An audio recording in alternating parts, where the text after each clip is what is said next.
Should a liquor store do Google Ads? How much return will you see? How much should you spend?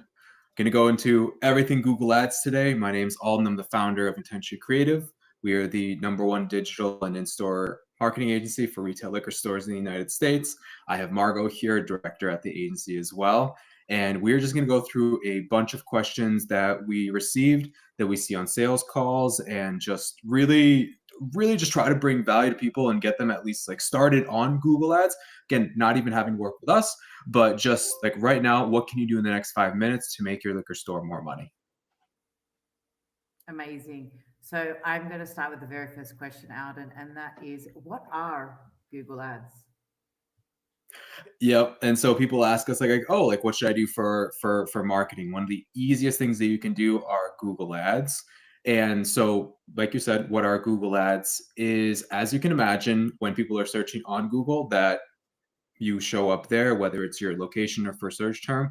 But in addition to that, they have it's called their display network, and that's across all of the partner sites that they're with. So like, let's say that somebody's on a different website and they're just scrolling down whatever the ad placements are, and it can be in different sections on different websites, that it's going to show ads there. The reach is it's really low cost, it has a lot of reach. I think that they're less effective, but again, it's just kind of it's getting your visibility across different places.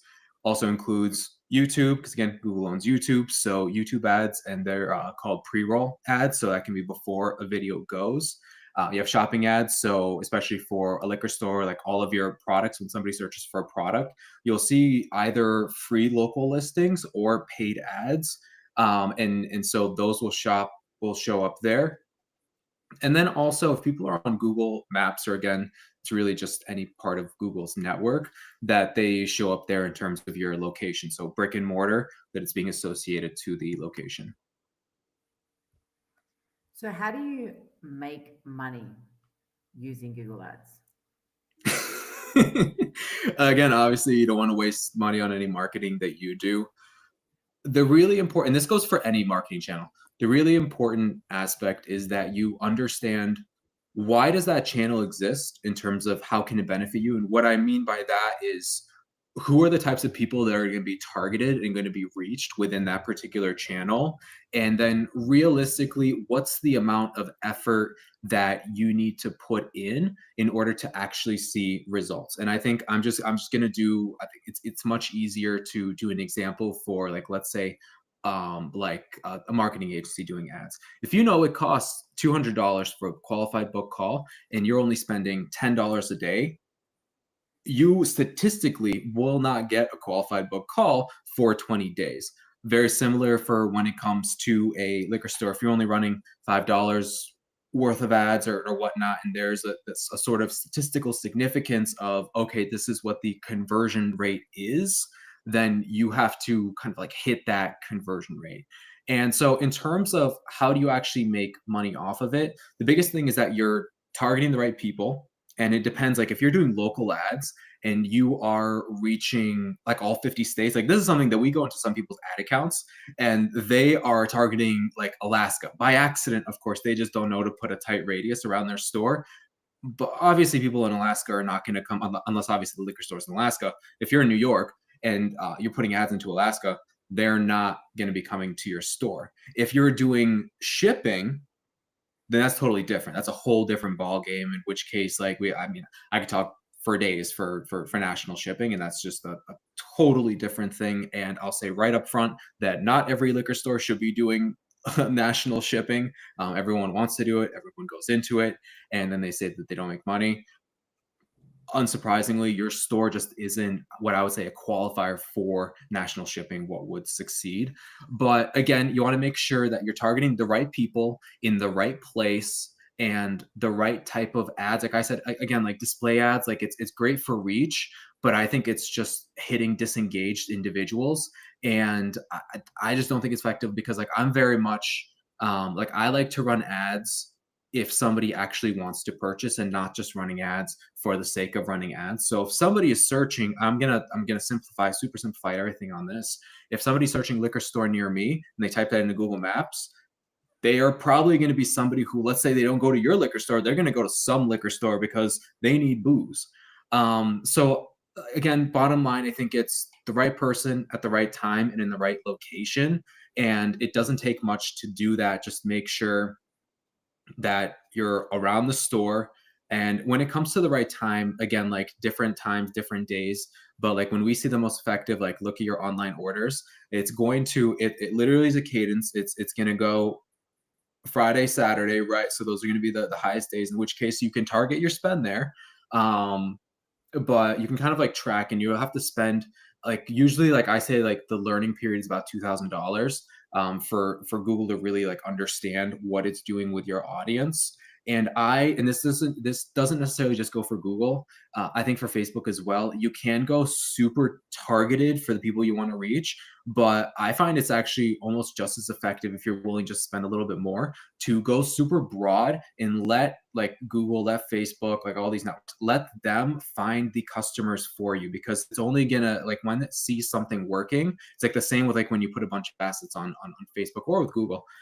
It's gonna test everything. And then what it sees working, that it is going to lean into that because it's working and it they want you to spend more.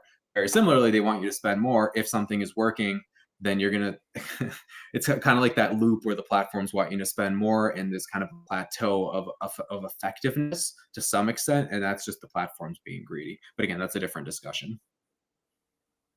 So what should I expect to spend then? And I guess further to that, what does the ROI look like? Yep. So people ask us, what should my ad spend be?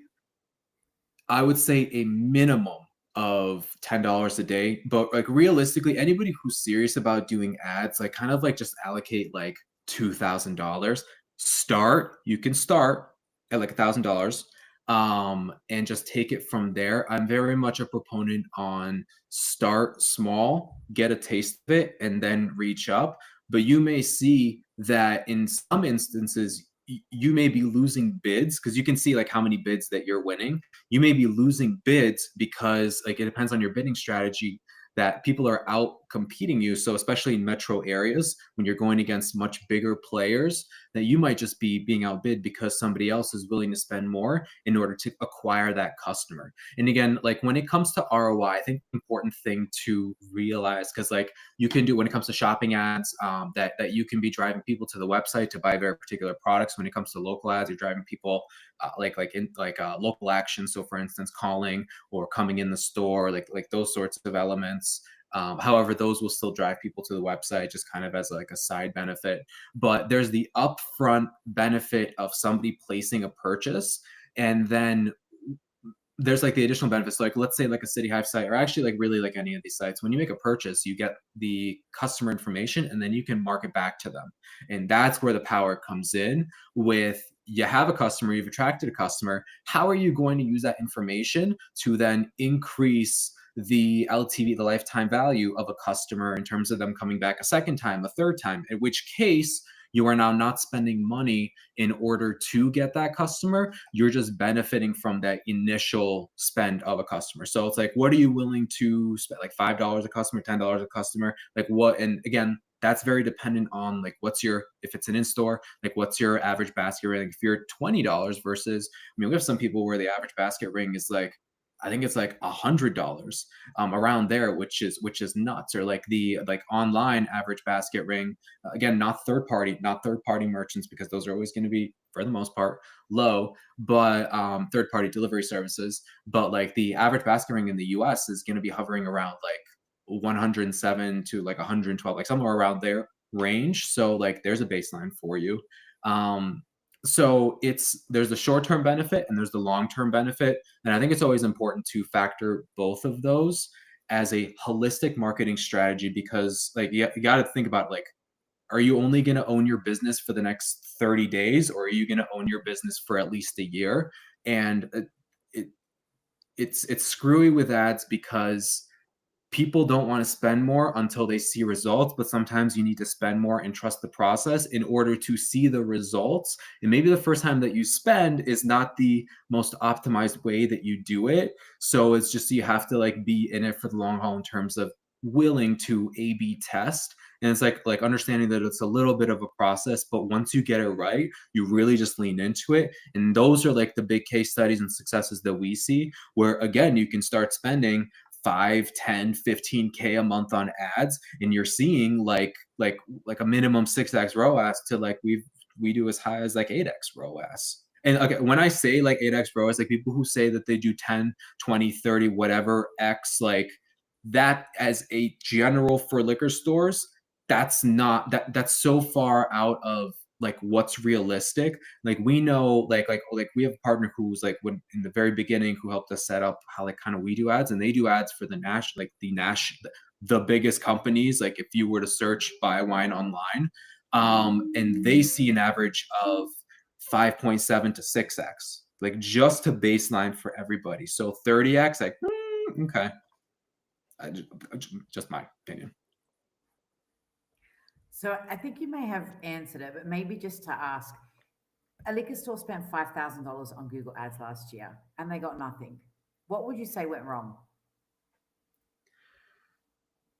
That is such a loaded question because it could be a thousand different things. You might literally be running local ads, but you are running it to a different state. Like so it could be something as silly as that, and it's your definition of what is nothing. Like maybe they spent 5,000 and only got 2,500 back, or they spent 5,000 and it's like a 1-to-1 5,000 back. In which case, like like a 1x ROAS is like, let's say like a liquor store, like everybody will say like 20% margin, like whatnot. But like again, you have to look at the bigger picture. What is nothing? And if you really got nothing, then you just did something wrong, and it's probably a silly mistake, quite frankly.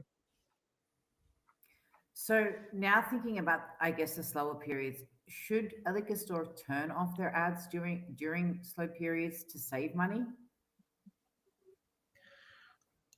I would define slow periods in one of two ways. The first can be so like obviously like OND, like Q4's crazy. And then like January, now dry January THC. If you happen to carry THC, that's awesome.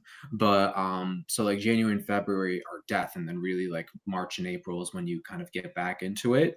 But like that's a slow period, in which case I would say the vast majority of liquor stores have that mentality. So if you actually ran ads during January and February, you might actually do pretty well because nobody else is doing it. And people will still drink. Like I don't care about like most people like stop their like New Year's resolutions like 3 days afterwards.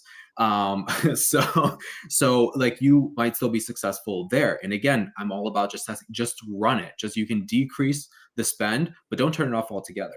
And then like let's say like even like Monday through Wednesday, because again it depends on like if you have a weekend crowd that's stocking up for the weekend, that's different than being a neighborhood store, which people are coming in whenever they need it. So they might be coming in, you might see your foot traffic very level versus having that weekend spike. So in that case, what I would say is you can decrease on those days, and then you can just maximize on the time windows of when you are getting the orders. So just go like what do we usually see, like if you really want to be tight, like 6 to 11 p.m. So like go like that, and then just don't do for the other periods, and then ramp up for the weekends. And so you can do that, but I wouldn't altogether stop it, because it's a little bit of trust the process, let it run, and then lean in. Like we're always like lean into where it works, which will be kind of like that, especially like Thursday to Saturday periods, and let them run all day long. So being that Friday and Saturday generally can be more expensive with ads, would you recommend, or what would you say to a liquor store if they said, should I pause them? You can look at what the cost is, like what the cost per click, and like all these metrics. What I would say is in general for us, that we don't let off on the weekends and these busy periods, because that's when people are purchasing. So if I mean just like look at your again, I go back to like look at your use the analytics that you already have. So what's in your POS, what's online in case you don't have a website and selling online, and see where you're selling. And it's kind of like, do you really want to stop marketing when you're actually selling product? Like I don't want to. I think like it's kind of like I would look at it that way. So like think of it as like again, you have to think about the long-term benefits where like, okay, so like your cost per acquisition of a customer goes from $3 to $7. So like more than 2x. But would you rather lose that customer to somebody else, in which case they may have a great experience there and then they become a loyal customer there? So it's kind of like again like anything in life, what's your opportunity cost? And just being mindful of that. And if you are willing to kind of like eat the cost just to get the customer, I would say keep it running. We do. And then it's kind of like investment or anything. Like you're not going to pull out or try to be a day trader every single time that you see a spike. You are equally investing over time and just knowing that if you have a solid strategy, and again, not giving financial advice or anything, but like if you have a solid strategy, just like stay the course. And yeah, so we don't let off.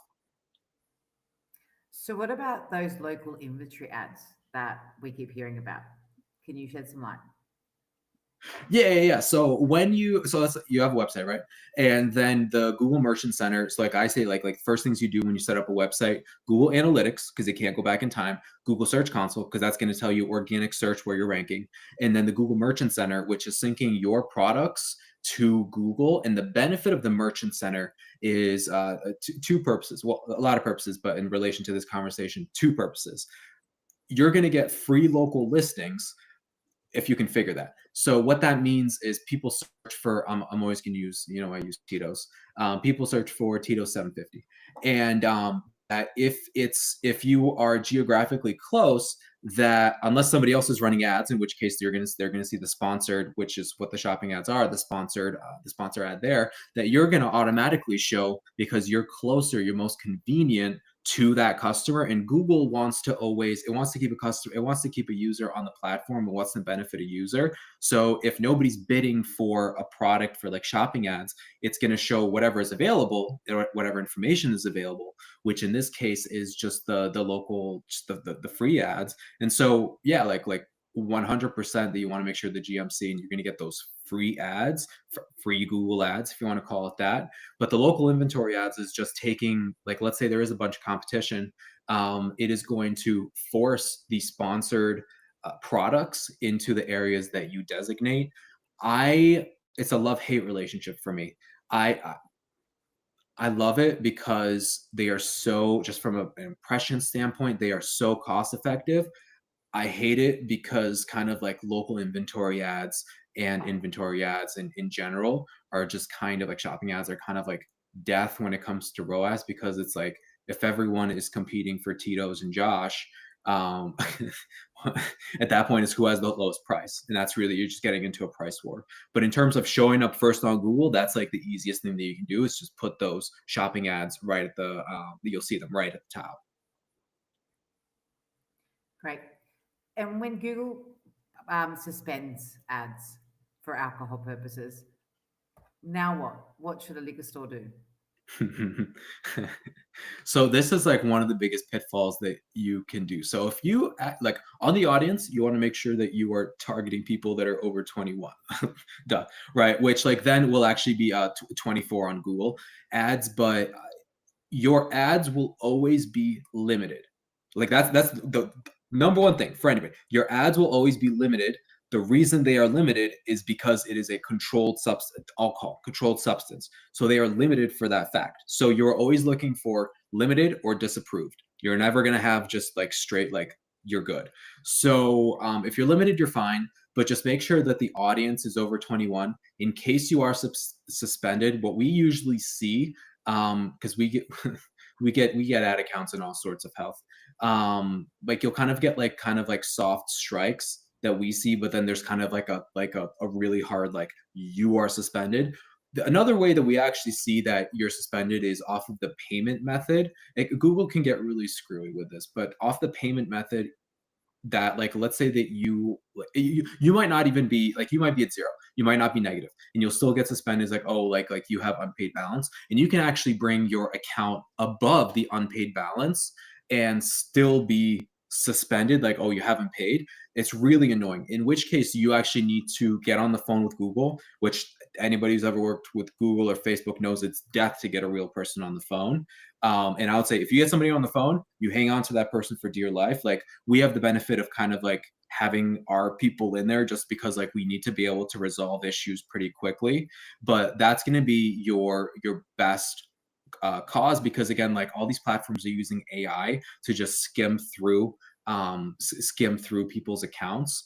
And so you just need a human to override the AI, and you need to make sure that they actually solve the problem and not just a temporary fix, or you're going to get suspended again. We have seen liquor stores also get suspended where, what's a silly one that we just like saw? So there was a store that was running a giveaway, and it's just a regular giveaway for a point of sale, and they got flagged on Google Ads for gambling. Wild, right? Wild. So the claim was it's just like whatever, something just triggered it that was like crazy. And we had to talk with Google Ads, and there was actually no issue. So sometimes it can be silly issues. Again, like AI now is scanning not just your GMC and the ads, but it's actually going to your website, associated website, and scanning on there to see if like it's expanding. It searches everywhere. And what I would say is if you're really in this debt, like if you've been suspended for a longer amount of time, when I say that, I say like more than 6 months. Honestly, what we do is we start a fresh account at that point. It's just not worth the time screwing around with the accounts. Just start a fresh account, because then make sure whatever the issues are, make sure they're fixed. Just start a fresh account and then just move forward from there. So if I make money, sorry, if I make money and then it just stops increasing, what do I do at that point? It depends. There could be several factors for why you see that decreasing. The most likely one is, so like if you're a local business, and it depends on like what's the density of your area, what's the population, you might literally, and this is usually the case, you might literally be coming up on the cap of the physical amount of people that can be targeted, in which case you want to look at the frequency of how many times they're getting hit with ads. But there might literally not be more people that you can target. And like we see this with geofencing, for instance. And it's like so many people only walk into a liquor store. When you hit a certain amount, it can't, like, it's that's why they have like pacing in geofencing. It physically can't spend the money. So it's kind of like a period of diminishing return where you'll see it flatline out, and then you're just kind of like wasting it, just waste money on irrelevant people who are not going to convert. So you'll actually see your results go down as well, because it's trying to spend more because Google wants you to spend more, but it's hitting irrelevant people. What you can do is, like, let's say that your keyword, like, let's say that let's put it this way. If you know that your ads are good, you're targeting the right people, you have the right keywords, your XYZ, however you set them up, then you've hit the ceiling. If you are very tight on the keywords that you're using, so like let's say like that you're targeting like within wine, like just sparkling wine, open that up to white wine, red wine, like especially if you have specialty, like let's say like kosher wine or organic wine. If you can add more keywords, get more broad, and that's going to increase the amount of people you can reach even within a specific area. If you're on a 3 mile radius, go to 5. If you're a 5, go to 7. So those are ways that you can increase it. And depending on your inventory, you might actually be able to, like, we have some stores where people will travel 30 minutes, like way out, 30 minutes past other liquor stores, and come to that store because the customer service is just phenomenal. They have products that other stores don't have. So again, like all these questions are a little bit loaded in the sense that like it depends on your situation, which is why literally with some people that we talk to, we're like, do you mind giving us access to your ad accounts? We'll literally tell you what we think and what impact we think we can get you. But most likely, if you know that your ads are good, that you're hitting the ceiling of the amount of people that you can physically reach. Unless, of course, you're doing like national shipping or XYZ. I'm just kind of like focusing on the fact that on the scenario that you are a local brick and mortar who is like let's say just hitting a 5 mile around you radius. Amazing. And I think this will be my last question. But what's one thing that a liquor store could do in the next hour to improve their Google Ads? So this is always my answer for every single aspect of marketing. Just do it. I don't know. I'm stealing that tagline, but it's honestly literally just get started. Google Ads are so simple. And when I say that, go to your Google business page, and right there, Google wants you to spend money. Go to your Google business page and it'll say, oh, run an ad. Click that button, follow the 5 steps, and you've got Google ads running. At least you have something. And those are pretty good. The ads that it sets up through the GBP and that like 5 steps, whatever it is. And so that's a starting point. I would say that lands you in pretty much the right camp. You'll start seeing results there. If you really want to then tighten up and kind of get like be reaching more places, because again, the more that you can expand the types of ads that you're doing into new areas, as long as they're effective, you're going to start reaching places that other people aren't doing. So like, let's say everyone just starts running the same exact ad in your area, then you're all just going to be bidding against each other, and it's like, oh, but they're not hitting YouTube, right? So number one thing, just get started. Will take you all of about 3 minutes. I promise you. Start on a low ad spend, even start like $5 a day, and take it from there. It dips your toes in it. It kind of gives you a baseline. And then if you happen to go to any freelancer, marketing agency, us, that like just seeing that baseline of performance is helpful, at least to get started, or at least to tell you like, okay, here's what we expect to how like the ROAS that we expect for you if we were to work with you. Amazing, Alden. That's all the questions I have for Google Ads, and I'm hopeful that this information was amazing. So thank you so much. I'll hand it back over to you. Yeah, of course. And again, like this is just like skimming the surface of it. Like I think for a lot of people, like even like when we talk to them, it's kind of like, what is this like mystery of where do I get started? Email ads, like Google ads, Facebook ads, like XYZ. I love Google ads. I love local Google ads, driving people to the store, because again, you're gonna have a higher margin than online. And it's always marketing is always an and, it's not an or, as far as I'm concerned. So do email marketing, do Google ads, do Facebook ads. Just make sure that it's in areas which like we can dive into another time, just like more specifically in areas that do tend to have a higher conversion rate, or driving a higher conversion rate to a specific action which will benefit you in another way. And then I think you're good overall. But yeah, overall, thank you for asking all these questions, all the people that submitted them from the calls that we see. Hopefully it's helpful. As always, just bring people value in getting started, and see you next time.